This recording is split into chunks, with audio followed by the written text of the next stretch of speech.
diberkahi dan dirahmati oleh Allah Subhanahu wa taala. Alhamdulillah, pada sore hari ini kita bisa berkumpul kembali, kita bisa bersilaturahmi kembali dalam rangka mempelajari hadis Nabi Muhammad SAW. Semoga langkah kita pada sore hari ini, niat kita pada sore hari ini dihitung sebagai pahala di sisi Allah Subhanahu wa taala. Amin ya rabbal alamin. Salawat dan salam tak lupa kita kirimkan, kita curahkan, kita sanjungkan kepada baginda kita Nabi besar Muhammad sallallahu alaihi wasallam, yang senantiasa kita harapkan semoga kita mendapatkan syafaat, semoga kita mendapatkan pertolongan dari beliau pada hari kiamat kelak. Amin amin ya rabbal alamin. Bismillahirrahmanirrahim. Alhamdulillah, pada kesempatan hari ini, sore yang cerah ini, kita masih diberikan kesehatan kembali, masih diberikan panjang umur untuk melanjutkan pengajian kita, kitab Riyadhus Shalihin. Kita mempelajari hadis-hadis Nabi Muhammad SAW. Sebelum itu, seperti biasa, mari kita bacakan surah Fatihah.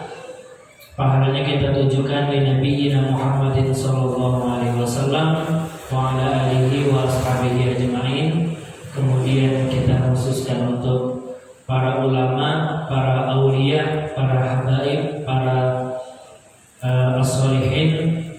Kemudian untuk kita semua, semoga kita senantiasa diberikan kesehatan oleh Allah Subhanahu wa taala, diberikan keberkahan hidupnya, untuk kerabat kita yang sudah mendahului kita diberikan tempat terbaik di sisi Allah Subhanahu wa taala, yang masih hidup semoga diberikan kesehatan. Ala hadiniya wa ala kulli niyatin shalihah wa ila hadratin nabiyil mustafa sayyidina Muhammadin sallallahu alaihi wasallam. Al-Fatihah. A'udzu billahi minasy syaithanir rajim. Bismillahirrahmanirrahim. Alhamdulillahi rabbil alamin. Ar-Rahmanir Rahim. Maliki yaumiddin. Iyyaka na'budu wa iyyaka nasta'in. Ihdinas siratal mustaqim. Siratal ladzina an'amta 'alaihim ghairil maghdubi 'alaihim waladdallin. Amin. Bismillahirrahmanirrahim. Babu ziyarati ahlil khairi wa mujalasatihim wa suhbatihim wa mahabbatihim wa talabi ziyaratihim wa du'ai minhum wa ziyaratil mawadi'i al-fadilati. Nah, ini cukup panjang judulnya. Isinya tentang ziyaratu ahlil khair, tentang perlunya kita berziarah atau mengunjungi ahlul khair, yaitu orang soleh atau orang yang baik. Atau mungkin bahasa kita perlu meluruskan, ada ungkapan kita pergi ke orang pintar. Kadang-kadang ada orang bertanya, ada suatu perlu, terus dia bilang kita harus pergi ke orang pintar. Sebenarnya yang disebut dengan orang pintar itu yang ibadahnya banyak, yang sholatnya banyak, yang dia min ahlil khair, yang memang suka untuk berbuat kebaikan. Bukan orang pintar yang selama ini dianggap oleh masyarakat sebagai orang pintar. Kita paham istilah orang pintar itu untuk hal-hal yang mungkin bagi kita negatif. Sebenarnya kalau yang disebutkan oleh Nabi di sini, ahlul khair adalah orang yang senantiasa mendekatkan diri kepada Allah Subhanahu wa taala. Qala Allah Ta'ala, bismillahirrahmanirrahim.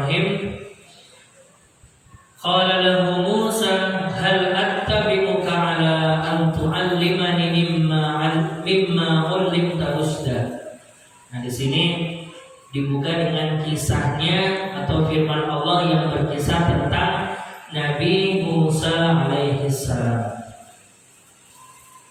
Nabi Musa alaihissalam merupakan salah seorang nabi yang cukup terkenal, ya, karena beliau diutus untuk memimpin atau meluruskan kaum Bani Israel.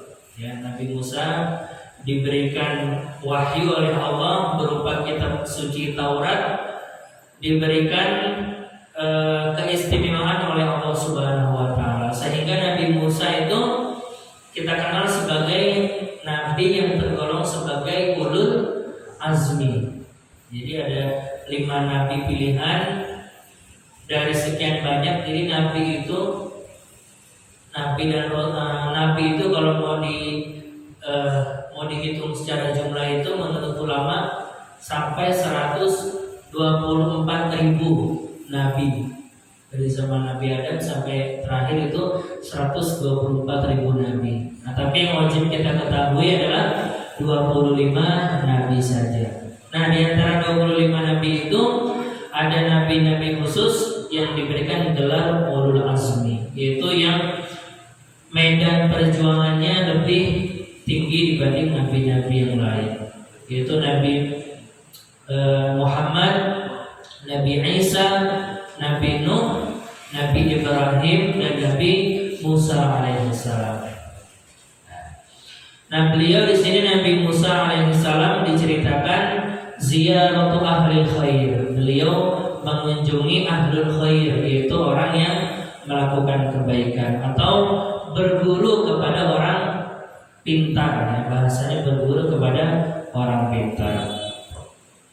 Di sini dijelaskan kalau cerita panjangnya itu ada di surat Al-Kahf atau Al-Kahfi, itu ada di ayat 60 sampai 66, cerita tentang Nabi Musa alaihissalam berguru kepada Khidir. Ya, Nabi Khidir ini ada yang bilang beliau sebagai nabi, ada yang bilang beliau adalah orang soleh. Tapi ulama kebanyakan berpendapat Khidir adalah nabi. Nabi Musa ini berguru kepada Nabi Khidir. Nabi Khidir alaihissalam ketika berguru, Nabi Musa ini diberikan banyak sekali pengetahuan, banyak sekali ilmu batin oleh Nabi Khidir alaihissalam. Ketika beliau mengatakan, "Ya Musa, hal attabi'uka ala an tu'allimani mimma 'ullimta rushda." Wahai Nabi Musa, wahai Khidir, kata Nabi Musa, boleh enggak saya ini berguru kepada engkau, wahai Nabi Khidir? Jadi Nabi Musa yang mungkin ketika itu banyak pengetahuannya, tapi merasa masih kurang, ingin diperintahkan oleh Allah untuk pergi kepada seseorang namanya Nabi Khidir. Tapi jawabnya Nabi Khidir, innaka lan tastati'a ma ya sabr. Kamu kalau ikut saya, belajar ke saya, kamu nanti gak mungkin sabar. Kamu pasti banyak mengeluh. Begitu kata Nabi Khidir alaihissalam. Terus dijawab oleh Nabi Musa, enggak, coba kita buktikan nanti. Insya Allah saya belajar kepada engkau sabiran. Saya akan menjadi orang yang sabar. Saya tidak akan melanggar apa yang engkau ucapkan. Tapi kata Nabi Khidir, oke, kalau memang kamu pengen ikut saya, ingin belajar kepada saya, silakan ikut saya bareng berjalan. Tapi ada satu syarat, kamu jangan bertanya apapun kepada saya. Udah cukup itu aja. Kamu diam dengan yang saya lakukan, jangan banyak protes. Kata Nabi Khidir seperti itu. Kemudian kata Nabi Musa, baik, seperti itu. Saya akan siap, saya akan menjadi muridmu, hai Khidir. Tapi yang terjadi adalah ketika mereka berjalan berdua, Nabi Khidir dengan Nabi Musa berjalan. Di jalan ini Nabi Nabi Khidir melakukan hal-hal yang unik atau hal-hal yang di luar nalar manusia. Contohnya ketika Nabi Khidir sama Nabi Musa pergi ke sebuah dermaga, ke sebuah pelabuhan. Nah, di situ yang dilakukan oleh Nabi Khidir adalah malah membolongi atau merusak kapal yang ada di pelabuhan tersebut. Dibolongin sama Nabi Khidir, kemudian kapalnya tenggelam. Nah, melihat ini Nabi Musa protes. Loh, gimana kok ini ada kapal bagus-bagus malah dibolongin sehingga tenggelam? Nah, terus kata Nabi Khidir, nah itu kan saya udah bilang boleh ikut saya tapi jangan protes apapun. Akhirnya kata Nabi Musa, oh iya, oke. Saya minta maaf karena saya sudah banyak bertanya. Jalan lagi. Kemudian kedua-duanya ini melihat seorang anak kecil. Anak kecil namanya Jaisun. Beliau ada seorang anak kecil lagi main bola, ya masih anak kecil lah. Mungkin kalau di sini lagi anak kecil main-main layaknya anak kecil. Nah, oleh Nabi Khidir anak tersebut faqatalahu. Anak tersebut yang masih kecil malah dibunuh oleh Nabi Khidir alaihissalam. Malah anak kecil dibunuh oleh Nabi Khidir. Kemudian Nabi Musa protes lagi, loh, gimana kamu wahai Nabi Khidir, ini anak kecil masih suci, masih soleh, kok kau bunuh?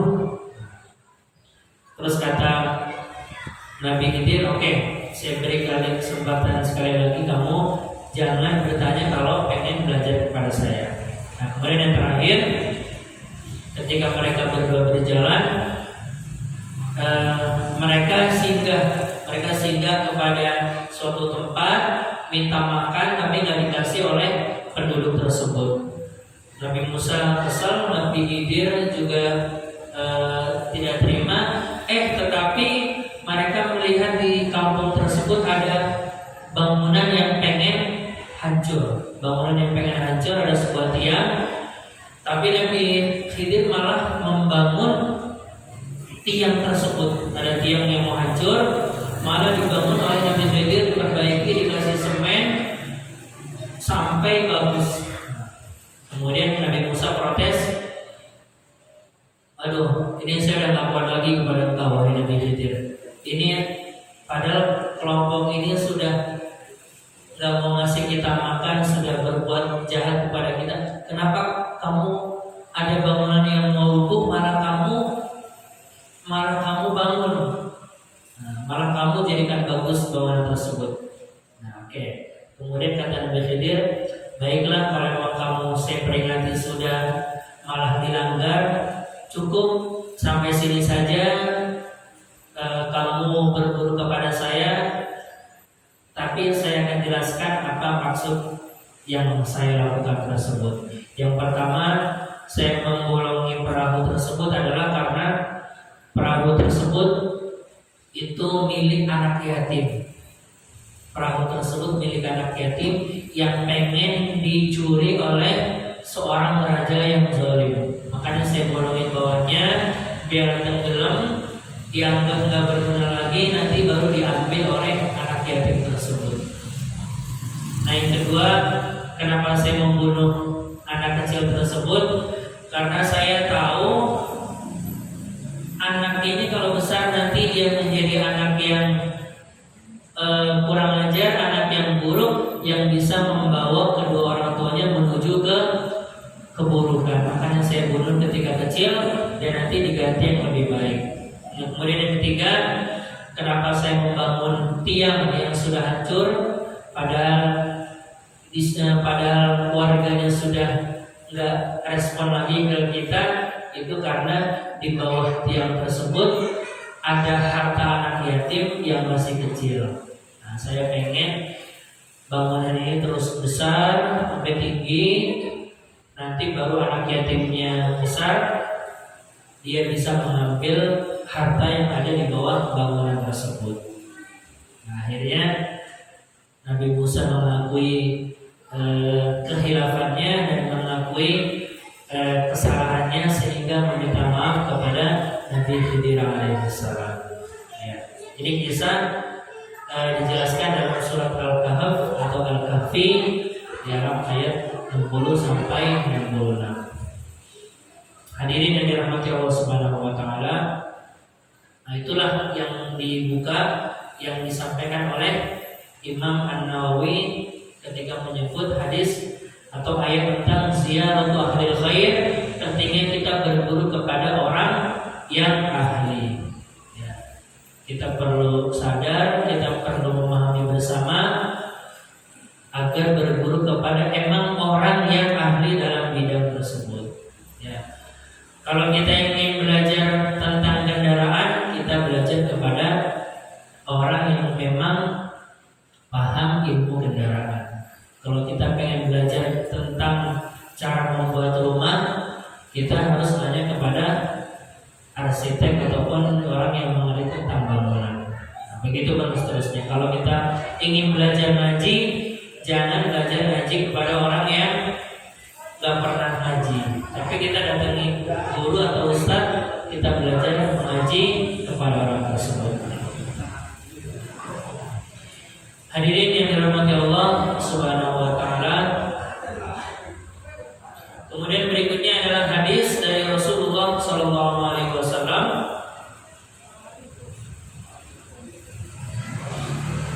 An Anas radhiyallahu anhu qala Abu Bakar li Umar. Suatu ketika, ini cerita dari Anas bin Malik.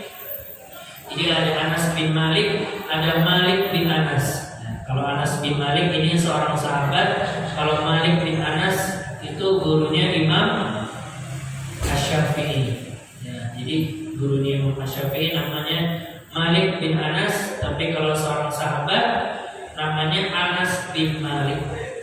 Ini beliau sejak kecil sudah menjadi pembantu Nabi Muhammad SAW. Ya, beliau orang yang paling dekat dengan Nabi, salah satunya karena menjadi pembantu satu rumah dengan Nabi Muhammad SAW. Faqala Abu Bakrin, kemudian berkata Abu Bakar, wahai Umar, ayo kita berdua pergi ke rumahnya Ummu Aiman.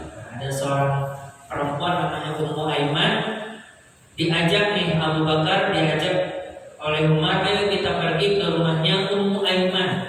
Kita kunjungi beliau sebagaimana Rasulullah pernah mengunjungi perempuan tersebut.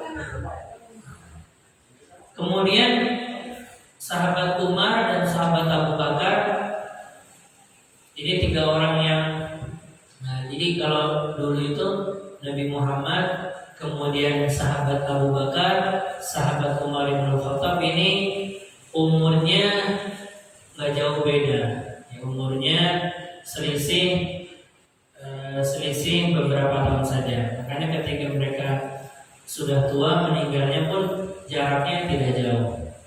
Nah, sahabat Abu Bakar sama Umar bin Khattab berkunjung ke rumah Ummu Aiman. Ummu Aiman ini tokoh yang memang pernah dikunjungi oleh Rasulullah SAW. Nah, ketika berdua mereka sampai kepada rumah Ummu Aiman tersebut, perempuan ini malah menangis.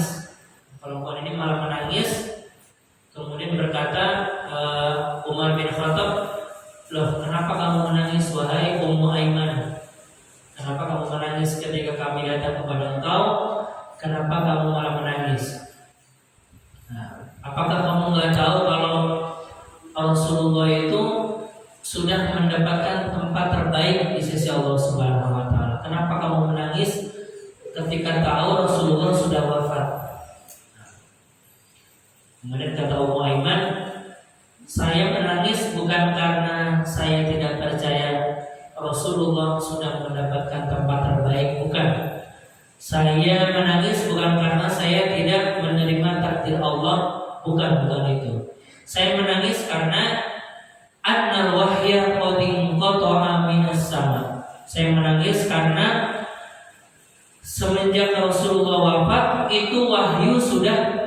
terputus. Ya, makanya wahyu itu terputus ketika Nabi Muhammad SAW wafat. Ya, jadi kalau ada orang yang mengaku menerima wahyu setelah Nabi Muhammad, ini yang perlu diluruskan. Makanya kita nggak setuju kalau ada kayak orang yang ada kelompok yang mengatakan ada Nabi setelah Nabi Muhammad SAW. Ya, sebut saja kelompok ini namanya kelompok Ahmadiyah. Nah, kelompok Ahmadiyah ini dia mengaku bahwasanya setelah Nabi Muhammad ada nabi lain yang turun membawa risalah. Nah, ini menurut keyakinan kita tidak benar karena kita meyakini bahwasanya Rasulullah adalah nabi yang paling terakhir. Nabi Muhammad wafat, sudah wahyu terputus. Makanya ketika ada gerakan-gerakan kayak dulu itu pernah ada alumni, saya lupa alumni mana, dia mengaku mendapatkan wahyu dari Jibril. Dia mengaku mendapatkan wahyu dari Jibril, kemudian mengajarkan hal-hal yang nyeleneh, misalnya dia mengajarkan kepada pengikutnya untuk membakar diri, tapi membakarnya nggak pakai minyak tanah, membakarnya pakai spiritus biar tidak gosong, dengan tujuan untuk kalau dia membakar diri dia bisa hilang dosa-dosanya. Itu ada gerakan seperti itu. Ini keliru karena semenjak Rasulullah wafat itu tidak ada yang namanya wahyu. Wahyu itu terputus semenjak Al-Quran dan hadis Nabi Muhammad SAW. Nah, kemudian perempuan ini bersedih karena wahyu telah terputus, sudah tidak ada lagi yang menghibur kita. Nah, semenjak wahyu terputus itulah kata ulama menjadi sebab lahirnya perpecahan. Ya, makanya ketika Rasulullah SAW wafat, itu para sahabat mulai mulai bergejolak, baik itu dari segi rebutan kepemimpinan ataupun dari segi rebutan yang mana yang paling benar. Makanya ketika Rasulullah wafat, itu para ahlul bait, Ali bin Abi Thalib, kemudian Aisyah dan lain sebagainya, itu berkumpul di rumah Nabi Muhammad untuk mengurus jenazah Nabi. Nah, ada perwakilan para sahabat yang langsung pergi ke sebuah tempat yang itu jadi rebutan kekuasaan. Nah, ketika itu umat muslim langsung pecah. Ada orang yang mengklaim saya adalah pengganti Rasul, ada yang mengatakan saya adalah pengganti Rasul dari kaum Muhajirin, dari kaum Ansor. Ya. Tapi kemudian akhirnya sahabat Abu Bakar pergi ke tempat tersebut dan mengatakan, dan akhirnya dipilih sebagai pemimpin umat muslim ketika itu. Bukan karena Abu Bakar gila jabatan, bukan. Rasulullah wafat, ini malah ke tempat ibaratnya itu ketika itu langsung ada pemilu. Ya, bukan karena Abu Bakar gak sedih dengan wafatnya Rasul, bukan, tapi karena kalau yang rebutan ini gak diurus, umat muslim bakal pecah belah. Makanya sahabat Abu Bakar dan Umar langsung pergi ke tempat orang pemilu tersebut, pemilihan siapa yang jadi pemimpin umat Islam. Akhirnya dipilihlah ketika itu sahabat Abu Bakar As-Siddiq sebagai pengganti Nabi Muhammad SAW. Kalau nggak seperti itu, kita akan umat muslim akan pecah ketika itu. Nah, fahayyatuhuma 'al-buka faj'alani yabkiyani ma'aha. Kemudian ketika melihat perempuan yang menangis tersebut yang namanya Ummu Aiman, sahabat Abu Bakar dan sahabat Umar juga ikut menangis karena bersedih, karena ikut berduka atas wafatnya Rasulullah SAW. Yang awalnya mereka tidak menangis Tapi karena melihat ada seseorang menangis dan rindu karena Rasulullah SAW, kedua-duanya ikut menangis. Nah, ini salah satu contoh orang yang soleh adalah dia hatinya gampang tersentuh. Ya. Sahabat Umar, sahabat Abu Bakar ini bukan orang yang lemah, orang yang sangat ditakuti, tapi begitu mendengar atau merasakan hal-hal yang menyentuh, dua-duanya malah menangis, rindu terhadap Rasulullah SAW. Hadirin yang dirahmati Allah Subhanahu wa taala. Kemudian hadis berikutnya an Abi Musa.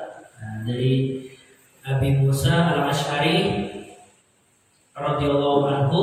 Nah, ini dari seorang sahabat bernama Abu Musa berkata, Nabi Muhammad SAW bersabda, "Innama mathalul jalisi shalih kahamilil miski." Nah, orang yang mempunyai teman dekat bergaul atau teman nongkrong bahasanya, itu kalau dia teman nongkrongnya baik, dia sama saja seperti berteman dengan orang yang menjual misik. Misik itu artinya penjual parfum. Nah, kalau kita berteman dengan orang baik, itu sama saja kita dekat-dekat dengan orang yang menjual parfum tersebut. Wa nafihil khair, dan kalau kita berteman dengan orang yang buruk, itu sama kita berteman atau dekat-dekat dengan tukang pandai besi. Tukang pandai besi ini dia kerjanya niup besi, kemudian ngurus besi dan lain sebagainya. Nah, ini kalau kita berteman dengan orang yang buruk, sama seperti kita berteman dengan orang yang pandai besi tersebut, yang biasanya kerjanya di dapur api, dia bikin pisau, dia bikin pedang dan lain sebagainya. Nah, kalau kita berteman dengan tukang parfum, imma yuhdika, imma ayuhdiyaka, kalau kita tidak diberikan parfum tersebut, kalau kita tidak diberikan dioles parfum tersebut, minimal kita terkena harumnya. Ya, kalau kita berteman dengan orang yang jual parfum, kalau kita tidak diolesi sama tukang tersebut, dikasih parfum ataupun kita beli, minimal kita itu akan mencium hal-hal yang baik. Nah, kalau kita berteman dengan seorang ulama, kita berteman dengan orang yang rajin berjamaah misalnya, nah itu kita kebawa-bawa untuk melakukan hal yang baik. Ketika diajak ke masjid. Nah, begitu kan sebaliknya, kalau kita berteman dengan orang yang buruk, berteman dengan seorang pandai besi, kalau pakaian kita tidak terbakar, minimal kita itu pasti kena bau dari api tersebut. Jadi ada dua resiko, bisa pakaian kita terbakar ataupun kita tercium atau terkena bau yang menyengat dari api tersebut. Ya. Sekarang lagi banyak kasus misalnya orang yang kena narkoba. Nah, itu kalau polisi kalau ingin menggerebek satu perkumpulan, nggak mesti yang kena itu orang yang memakai saja. Bisa jadi dia lagi ngumpul, yang memakai narkoba cuma satu, tapi karena dia mengumpulnya bareng orang yang pakai narkoba, lagi pesta ataupun lagi di mana, nah kita yang ketika mungkin cuma 6 menit juga bisa kena tangkap juga. Ya. Padahal kita nggak melakukan hal tersebut, kita bisa kena. Apalagi ada isu kita nggak bawa, terus bisa diakal-akali oleh teman, mungkin dia bawa narkoba berapa, terus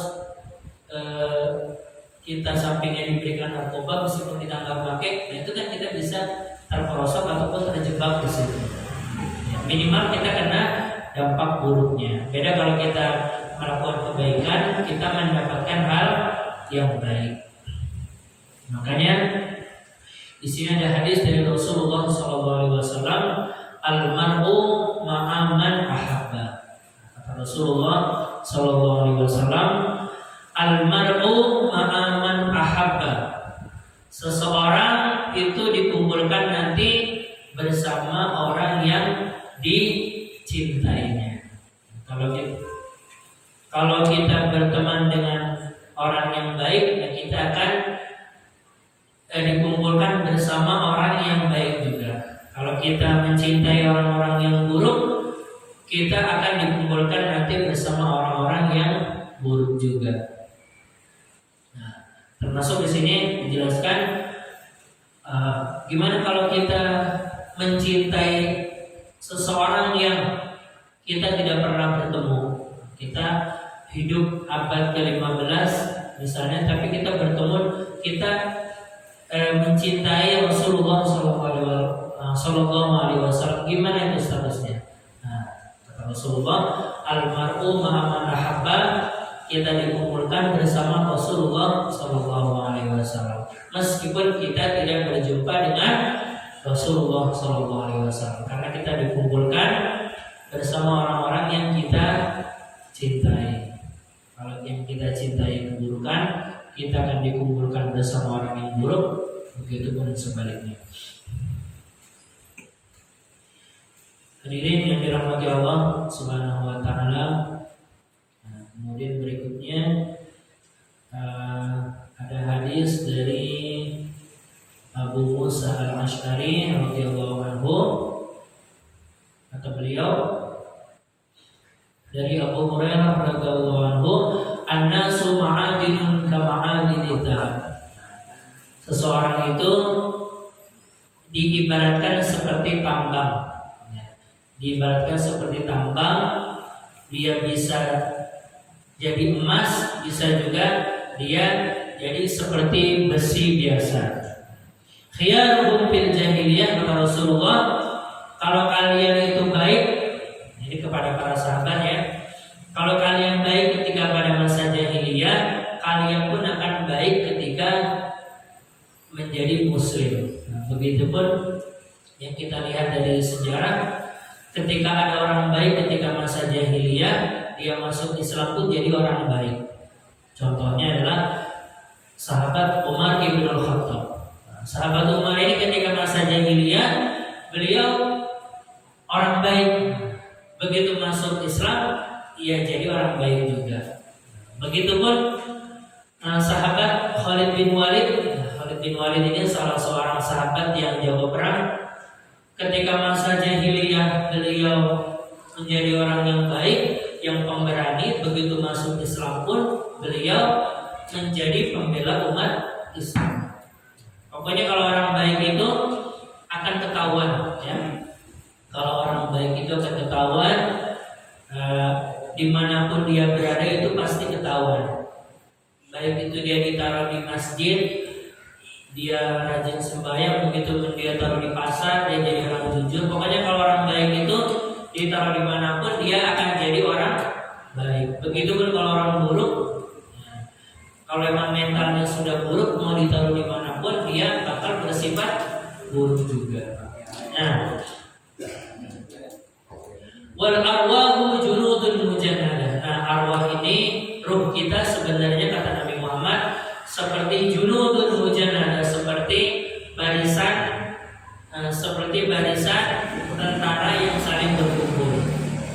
Nah, nanti kita kalau sudah lepas ruh kita, kalau kita sudah meninggal, nah itu yang tinggal di dalam kuburan, yang selama ini sepuh-sepuh kita yang masih diem di daerah pekuburan kayak di Kober ataupun di mana ya. Nah itu yang diem di situ adalah jasadnya saja, tapi yang diangkat oleh Allah adalah rohnya. Rohnya ini nanti kata Rasulullah, faman ta'arafa minha ittarafa, kalau emang dia baik, dia akan berkumpul dengan orang yang baik. Kalau dia orang yang baik meninggal, ruhnya diangkat, nah ini akan berkumpul dengan orang-orang yang baik juga.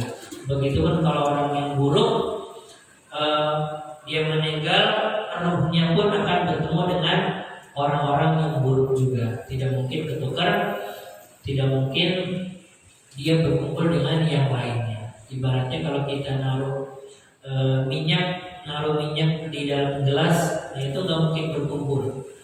Yang air putih itu adalah orang-orang baik, kemudian yang minyak itu kita ibaratkan orang yang buruk.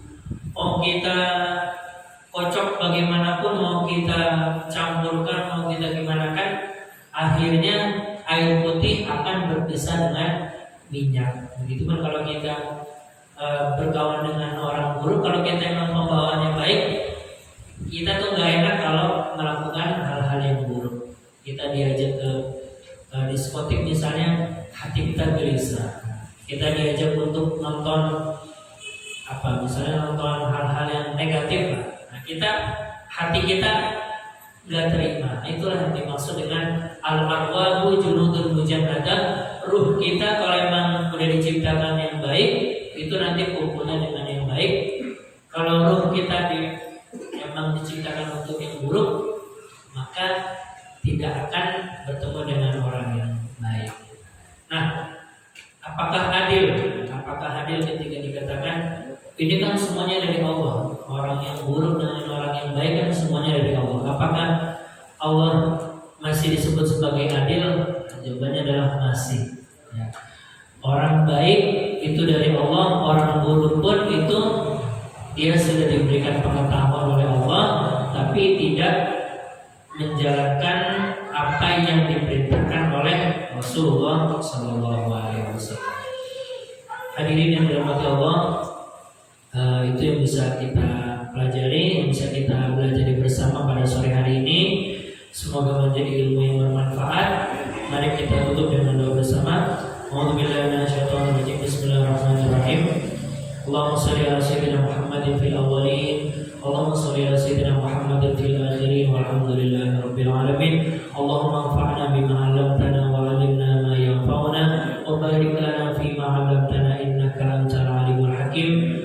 Ya Allah, berikanlah kepada kami ilmu yang bermanfaat, ilmu yang bisa mengantarkan kami menuju ridho-Mu ya Allah.